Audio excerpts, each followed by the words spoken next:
All right, what's an evaporative emission system? And for most of us that aren't mechanics, why does the check engine light come on when the guy at the gas station leaves the gas cap off? So we're going to cover the evaporative emission system, which is the reason that the check engine light comes on when the guy at the gas station leaves the gas cap off. We're going to look at the whole system and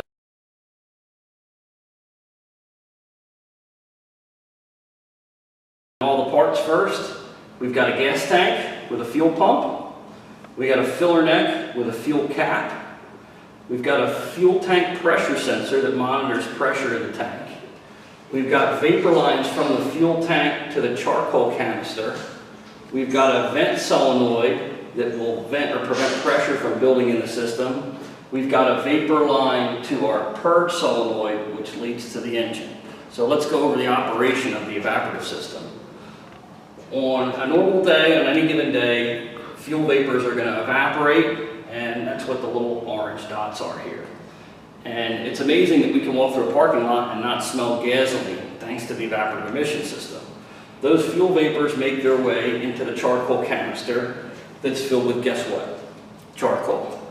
And charcoal acts as a sponge. It absorbs and traps those vapors. And we have a vent solenoid, which is normally open. That means when it's not energized, it's open.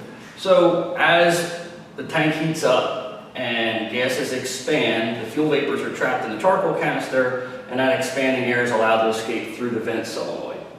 When we start our car up after it's been sitting and the charcoal canister's been trapping vapors, and it'll be trapping vapors even as we're driving down the road, the purge solenoid is a gateway to the engine. So this line will continue to the intake manifold, so when the car is running, there's manifold vacuum. And for those of you that aren't familiar with vacuum, it's a sucking force. So when the car's computers decide it's time to evacuate or remove the fuel vapors from the charcoal canister, it opens the normally closed purge solenoid. So engine vacuum is able to draw the vapors from the charcoal canister into the engine and burn them so they're not wasted. Now, why does the check engine light come on? This is a little more complicated, and the federal government has told auto manufacturers that they need to monitor this system and check it for leaks. So the way that the car checks for leaks when it's decided to do a leak check is it closes the normally open vent solenoid. So the PCM provides power and ground to the vent solenoid closes. It opens the normally closed purge solenoid. So now engine vacuum is pulling a vacuum on the evaporative system. So right now we're experiencing atmospheric pressure. As the engine starts to draw air out of the system, a vacuum comes in the tank.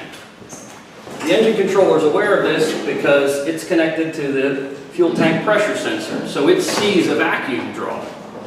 After it draws a specific vacuum, it closes this back up and it waits and watches to see whether that vacuum falls off or decays. So it starts running a timer the minute that it reaches that vacuum, and if the evaporative system can hold that vacuum for that specific time, the test passed, no check engine light. But if that vacuum falls off for any reason, and it could be as simple as a little tear in a hose from dry rot, allowing atmospheric pressure to come in, vacuum will decay, or the pressure will go back up to atmosphere, and it will not pass the test. If the guy at the gas station leaves the cap off, or not tight, we're talking about a 2-inch diameter hole here, or 1.5 inches, and it will never achieve the vacuum that it's trying to reach. So it will set a code that's a large leak, or an evaporative large leak, where a tiny hole like this, it may achieve that vacuum, but it can't hold it, and it may set an evap code that's a small leak. So that's one way that auto manufacturers monitor evaporative systems.